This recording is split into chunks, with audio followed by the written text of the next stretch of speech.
I probably chose the most uncomfortable position to do this in, but that's okay. I'm gonna attempt to have kind of an eating show today. I got two of the boys upstairs right now doing some serious work on the bathroom using power saws and drills, so I'm gonna try, but there's no promises today's video is gonna work out. Let's hope it does. So today, I did a life update a week after my son was home, and to be honest, not much has changed since then. You know, we're still trying to get into like a routine of stuff, so I didn't really want today to be kind of like another life up.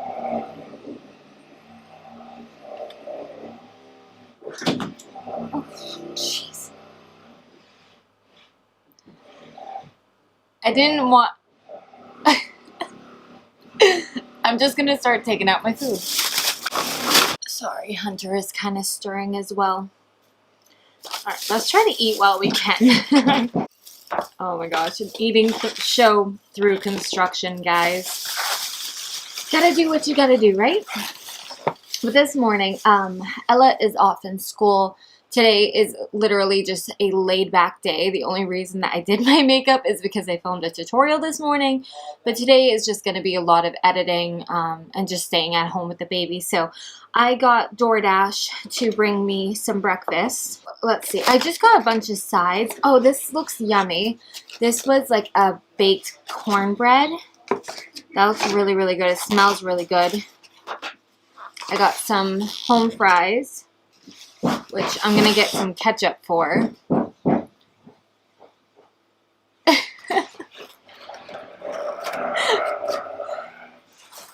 There's vacuums, there's drills,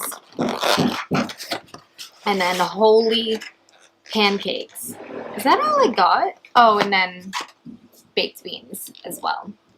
Which this is a giant thing of baked beans, so...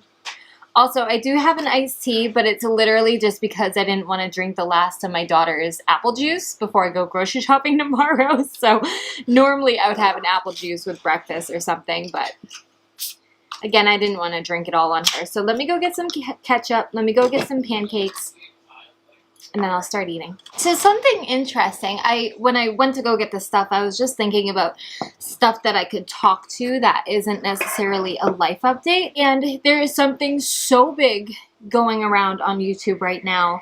And I've been following this story, but I never talked about it because I have always tried to stay in my own lane when it comes to YouTube and not make enemies. But this story is blowing up to the point of where, like, it's not just in YouTube anymore. Like, there's cops, FBI, court cases, like, it's kind of crazy. So here's the thing. I've been following the whole ONISION and Chris HANSEN thing ever since Shiloh did a podcast or like a interview.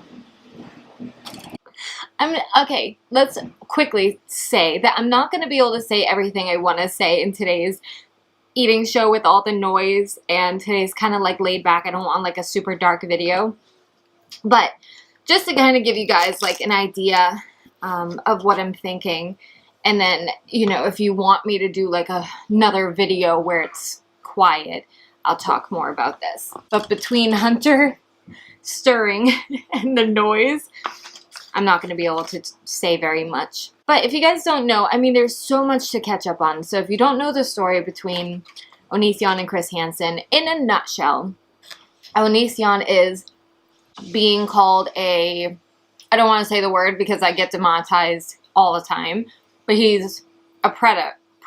We'll just call it preda. There's been tons of victims coming forward right now, people who lived with him, people who was his moderators for his forums. They're all coming out with this story that he's just like this total psychopath. No, he hasn't been helping this case very much, because if you've seen his channel recently, it's just full of nonsense. But personally, I believe that he's just kind of milking the cow at the moment, so to speak. ONISION's channel has gotten more views now than it has in a long time. So he's thinking to himself, his Patreon was taken down. I'm like 99% sure he doesn't have his Twitter anymore. Like, he needs to still make money somehow. So I think he's just really kind of nickel and diming. He's just putting on a show. I watched ONISION when I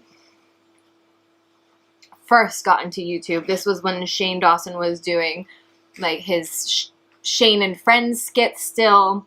Like, this was a really long time ago. And I personally watched him, not that much, but I did watch him. I thought he was obnoxious, which he still is. It kind of like, it just made me laugh. Like, it was content that made me laugh, but he also had videos about like wanting to harm yourself and like not really body dysmorphia, but just talking about body image and stuff. And it spoke to me as a young girl. Oh, thank God that vacuum turned off. Me being young and me being impressionable, that stuff really spoke to me. So I went to his channel for stuff, and I never remember a time where I ever took his stuff super seriously, but obviously there were people who have and still do. Now, I really, I couldn't make a whole video about this, but would like to see legal actions taken. If there is enough evidence, which there seems to be, I don't personally doubt for a minute that he's guilty of everything that's come forward. There needs to be justice. Hey, hon. Hi. Are you doing a little eating show? I'm trying to, but between the vacuum and the sawing and the banging, it makes for good quality, realism. Hi, I'm a mom. I'm home. I'm still doing my videos. My husband's working hard. Or hardly working, who knows? Is that a corn muffin? Yes, it is. Woo. You know what, honey? I think you need a feature on your show. Touch my food and I'll actually... Give a little sample. No! Just a little bite. I almost ordered that too today, too. Come on. Come on. Give it to daddy. Give it to daddy. Give it to daddy. You know what pancake tastes like. Just try that. Oh, wait. Oh. You're not taking half of it. Try it. Tastes like corn. Good. I like it. I told you they're working upstairs. So, I respect the ever-living crap out of Chris HANSEN. I've always respected what he's done. There's something that I've been going back and forth between pretty much all last year about wanting to share a story with you guys. Something I went through when I think I was 14 at the time. And it's off again. I have never told this story to anybody, and today is not the day. Like, I'm not... This story is something that I would have to mentally prepare myself to open up and share with everybody. I always try to believe that it didn't have a big impact on me as a kid, but like, it really did. Like, I don't think there's a way that it couldn't have made a big impact on me. But, it had to do with an online preda. And I was stupid when I was young, and I was naive, and I didn't think that there were bad people in the world, and especially people who would want to hurt kids. For a long time, up until, honestly, this whole ONISION thing started, I felt like it was my fault because... in my mind, I'm like, well, I should have just known better, right? Like, I should have just... like, it's my fault that things happened to me. And, for a long time, because I don't know, I would have to go into the story. I'm not trying to laugh. I'm trying to have a serious conversation with a vacuum on in the background. I always thought that it was my fault because I just felt like I should have known better. I should have seen the red flags. I also blamed him too. Like, I didn't put the blame fully on myself, but I always felt like there was nothing that I could really do about it because it was like, well, I had a big part in it too. You know what I mean? Like, I didn't just like, I wasn't forcibly made to do anything, I'm gonna try to wait a second until the vacuum turns off and just kind of eat my breakfast. They were really good, by the way. I've even tried that corn muffin. Oh, that's really good. Okay, vacuum's off for a second. So basically, I think Chris Hansen had said something about kids, because I was a kid, 14 as a kid, can't make these decisions for themselves. And I don't feel like I'm like calling myself stupid or feel like I didn't like know any better, but I feel like because I was enamored. Like there was an older man who had showed interest, and I had always struggled with that all my life. I always felt like all my friends were always prettier, and my mom is beautiful, so she would always get like compliments, and I'm like, I just started to slowly kind of feel crappy about myself. And that's already such a vulnerable age, like that 13, 14, like you're just becoming a teenager, but you're not like really developed in the brain or the body yet. It's a really, really vulnerable time for anyone, really. I shouldn't just say just women, just anyone. And I felt like this man had come into my life at such a vulnerable time and took advantage of that. But again, for the longest time, I kept blaming myself, saying, well, like, it's not like I kept trying to ignore him and like not feed into the attention, because I did 100%. But, you know, kind of somebody else putting it in that perspective, saying, well, you still were a child. I can't quite wrap my brain around it. Like, even to this day, I'm like, well, I still like, I knew what I was doing, but somebody else is telling me that I couldn't have known what I was doing. I don't know. It's one of those things where I've swept this part of my life under a rug. I really just wanted to lock the door and throw away the key for that demon in my past. But having a daughter now, it's like well, even my son, I have to now explain to them the dangers of being online and people like ONISION, because ONISION, like, he's what, 34? That had nothing on my age difference with this guy. It's gross to think about, especially I'm trying to eat. It's really gross to think about, but I have my own personal experience I've never shared. Like, I think TJ is the only one who I've kind of told.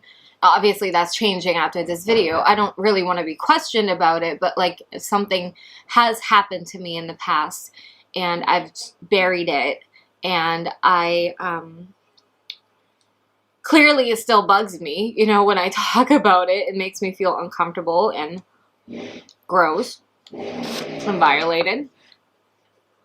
But I can't change it, but hopefully I can educate from it. So that's why I'm always, that's why I've been teetering on the subject of whether to share my story or not. Just because, like, nobody knows the whole story, not even my husband. But anyways, I was going back to ONISION. I'm not a victim of ONISION, but I do understand online pretas, and I understand the manipulation, and I understand the way that they can make you feel, and like they give you this false sense of worthiness, like you're worthy for them, you're not worthy for yourself. It's just this whole thing. So I have been following very closely with this whole thing because I want justice to be had. This is going on right now. There's someone out there talking to someone who doesn't have their best intentions in store. And that scares me. It could be, you know, my family. It could be my friends. It could be one of you guys. Like, it could be someone that you know. Like, it's so scary. And one thing, I actually got in a beef with another YouTuber. I had also debated on making a video at the time. Now I'm kind of like, whatever. But I don't even remember their YouTube name, to be honest with you. But they're one of those, like, self-made preda catchers. Like, basically the show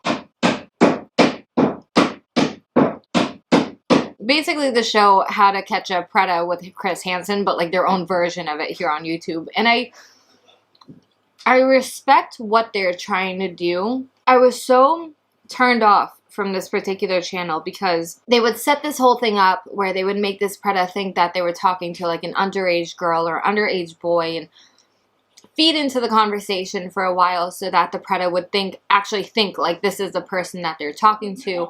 They would make plans to meet up, and then like the victims would expose themselves as these like 3 grown men, and they would confront this potential Preda. You know, to me, I was like, okay, I still think you should get law enforcement involved. I know that that's like super unreliable. I'm gonna be totally honest with you. Hello, honey. But what this particular channel was doing is when they would confront the Preda, they would start asking, you know, good questions, but then they would just start attacking the Preda. They would make fun of like what he was wearing, what he looked like things that did not matter in that kind of situation.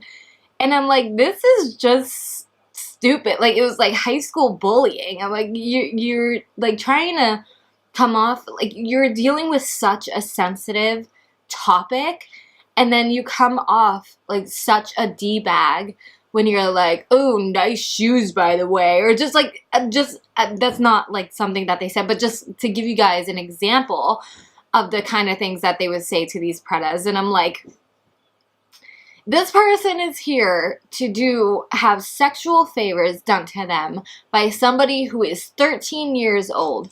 And all you can do is like, I don't know. It irritated the crap out of me. So I ended up commenting, and like we started going back and forth. Like, it was this whole thing. If I had my potential Preda caught by grown men, the last thing that I want you to do is to make fun of them. You know what I mean? Like, getting their face on camera to expose them. Somebody's gonna know them. That's gonna be someone's friend.